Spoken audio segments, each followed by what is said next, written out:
Acte de solidarité, NDC Énergie à travers l'ONG Prévention après la mort fait un don aux femmes des militaires tombés au service de la nation du camp Tcheba de Sikasso. Les détails à suivre au cours de cette édition. À Koulouba, le président de la transition, le général d'armée Assimi Goïta, a reçu en audience le ministre des Forces armées du Sénégal. C'était ce vendredi 7 février 2025. Moufa Amara Traoré procédera la rencontre. Pose de la première pierre du service d'accueil des urgences du CCRF du 5e arrondissement du district de Bamako. Les détails à suivre également au cours de cette édition. C'était là les titres. Bonjour, bonsoir mesdames et messieurs, selon l'endroit où vous êtes, content pour moi de vous retrouver. Nous sommes lundi 10 février 2025. Bienvenue à cette session d'information comme nous l'avons annoncé dans les sommaires. Ce jeudi, ici à Sikasso, le camp Tcheba a accueilli une importante cérémonie de remise de 300 kits alimentaires aux veuves des militaires tombés sur les champs de bataille. Ce don offert par NDC Énergie à travers l'ONG Prévention après la mort s'inscrit dans une démarche de solidarité et de soutien aux familles des militaires tombés au service de la nation. L'événement a été présidé par le ministre des Affaires religieuses, des cultes et des coutumes, Dr Mamadou Kone. Suivons l'élément pour plus de précision. Le représentant de NDC Énergie, Dr Ousmane Soli Traoré, a rappelé l'importance de la responsabilité sociale des entreprises et a réaffirmé l'engagement de son entreprise à soutenir les veuves et les orphelins des forces de défense et de sécurité. Le PDG de l'entreprise a aussi offert un chèque d'un montant de 10 millions de francs CFA pour soutenir les femmes veuves dans leurs entreprises. Le ministre des Affaires religieuses, des cultes et des coutumes, Dr Mamadou Kone, a salué cette initiative, soulignant que le soutien aux familles des militaires est un devoir moral et citoyen. Il a encouragé d'autres acteurs à suivre cet exemple avant de remercier chaleureusement le général d'armée Assimi Goïta pour ses efforts et ses orientations pour une solidarité active envers la population. La cérémonie a été cumulée avec la remise symbolique des 300 kits alimentaires aux veuves militaires. Les bénéficiaires ont exprimé leur gratitude envers les donateurs à travers des témoignages. Cette action de NDC Énergie et de l'ONG Prévention après la mort sous la présidence du ministre des Affaires religieuses, des cultes et des coutumes, Dr Mamadou Kone, illustre un bel élan de solidarité envers les veuves militaires de Sikasso. Elle rappelle l'importance du soutien aux familles des militaires et encourage d'autres initiatives similaires à travers le pays. De Sikasso, nous partons à Bamako. Ce vendredi 7 février 2025, le président de la transition, le général d'armée Assimi Goïta, a reçu en audience le ministre des Forces armées du Sénégal, le général d'armée aérien Biram Diop. Cette rencontre s'inscrivant dans le cadre d'une visite d'amitié et de travail visant à renforcer la coopération entre nos deux États dans les domaines de la sécurité et de la défense. Moufa Amara Traoré nous en dit plus. Au cours de la rencontre, le ministre sénégalais a transmis au général d'armée Assimi Goïta un message d'amitié et de fraternité de son homologue du Sénégal, président Bassirou Diomaye Faye. Cette audience a mis en exergue l'importance des liens historiques et culturels qui lient le Mali et le Sénégal. Selon lui, le Mali et le Sénégal sont des États avec le même peuple. Il a aussi rappelé l'aspect historique partagé des institutions, notamment la même devise nationale. Le message du président Faye porté par le ministre Diop portait sur 3 axes majeurs: l'amitié et la solidarité, le soutien au Mali dans sa lutte contre le terrorisme et l'extrémisme, et l'espoir d'un renforcement de la coopération militaire entre les deux pays. La délégation sénégalaise et ses homologues maliens ont aussi mis en avant l'importance de la sécurisation de la frontière naturelle de la Falémé et la lutte contre la criminalité transfrontalière. Un accent particulier a été mis sur la formation militaire et renforcement des capacités et l'échange d'expériences entre les forces de défense des deux nations.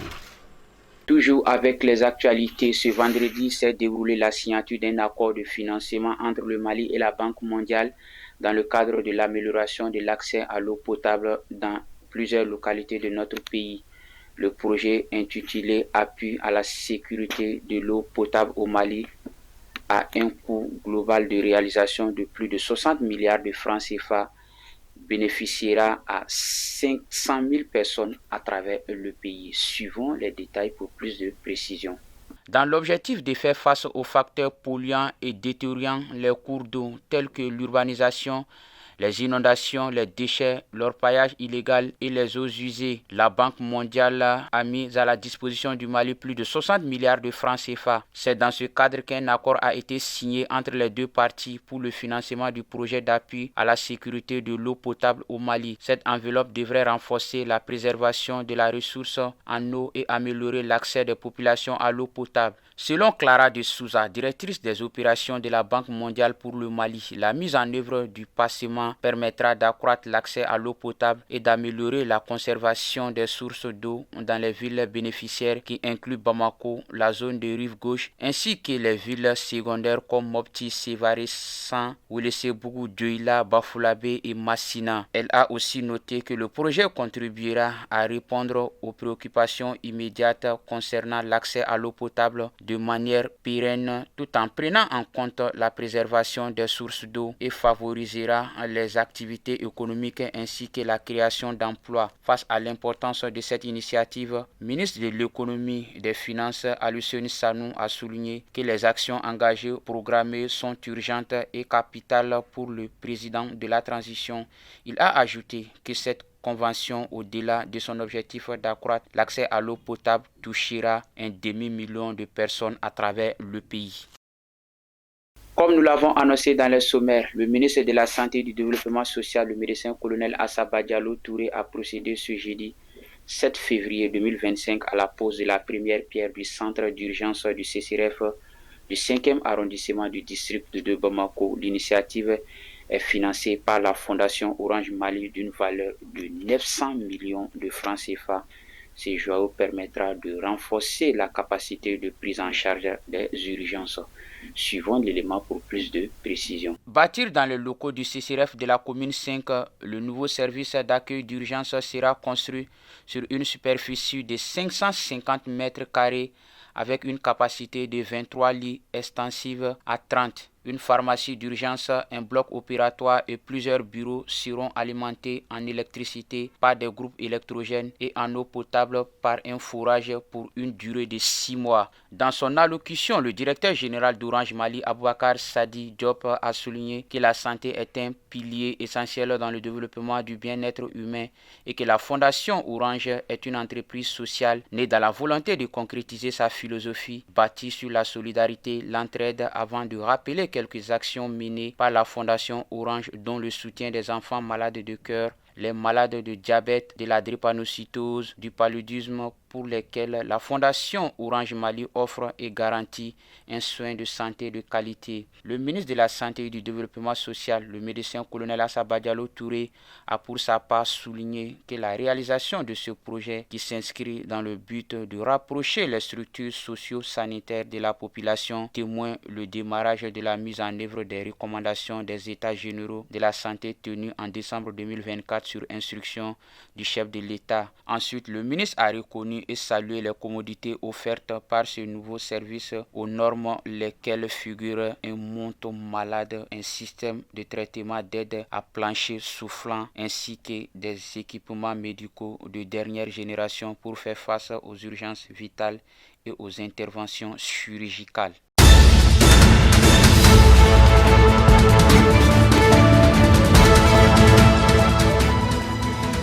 C'est ce qui nous conduit vers les actualités hors de nos frontières. C'est une compilation de nos confrères de Africa News. Nous partons au Niger. Les autorités nigériennes ont annoncé la tenue des assises nationales du 15 au 19 février à Niamey. Une période décisive pour la définition de la durée de la transition politique en cours dans le pays. Ces assises qui s'inscrivent dans le cadre de la réforme.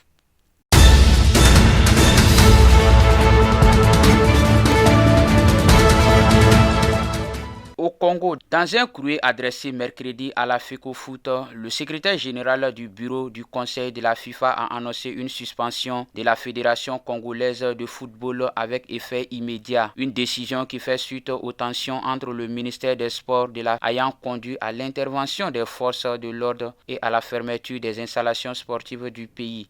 Une situation qui impactera les clubs et les sélections nationales, désormais privés de toute compétition internationale et de l'accès au financement et au programme de développement de la FIFA et de la CAF. La FIFA reproche à la FECOFOOT des violations graves de ses statuts, notamment une ingérence politique ayant conduit à la dissolution du comité exécutif élu et la mise en place d'une commission ad hoc jugée illégitime.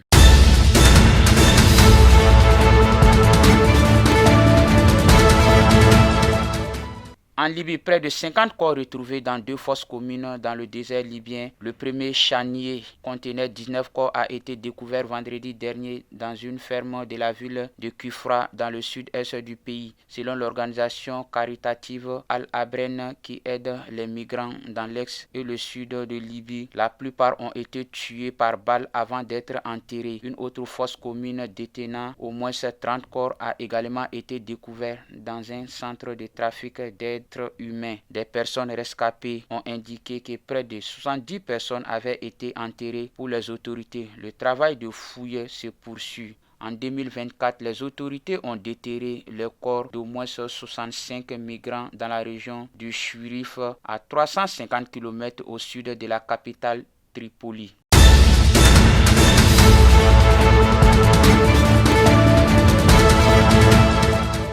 Si s'achève cette session d'information, content pour moi de l'avoir présenté.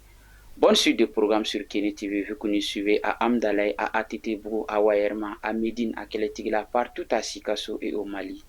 Qu'Allah bénisse le Mali.